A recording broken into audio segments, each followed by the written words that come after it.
अगर आप भी चाहते हैं कि वीडियो सबसे पहले आप तक पहुंचे, तो लाल बटन को दबा के चैनल को सब्सक्राइब जरूर करें और साथ में बेल आइकन को दबाना ना भूलें।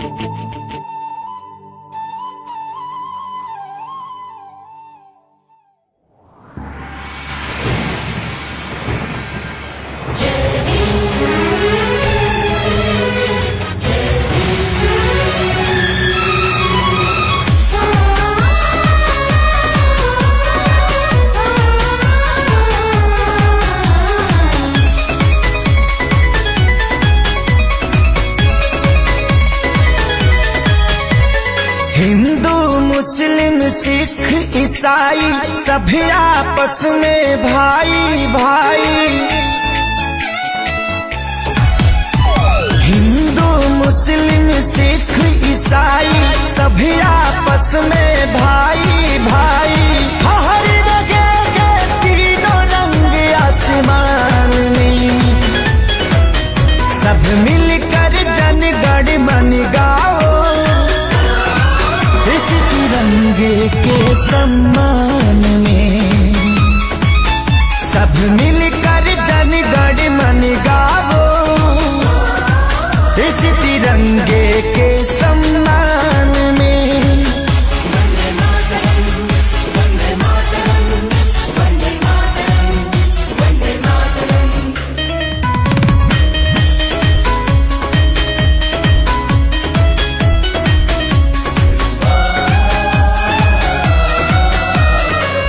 लोगों ने दी कुर्बानी उनका हम पर कर्ज है, आजादी को कायम रखना हम सभी का फर्ज है।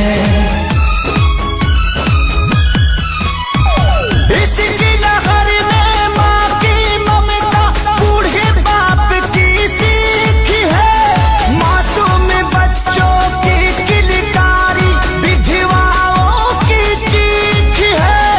दाग लगे ना भारत माँ के शान में, सब मिलकर जनगण मन गावो, इस तिरंगे के सम्मान में सब मिलकर जनगण मन गावो, इस तिरंगे के सम्मान में।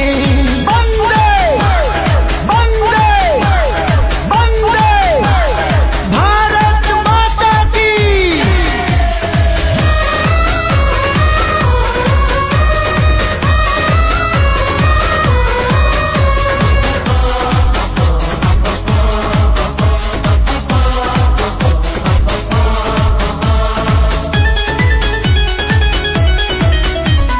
हम सब किस्मत वाले हैं जो चैन की नींद सोते हैं, उनसे पूछो जो बेटा अपना पाल पोस कर खोते हैं।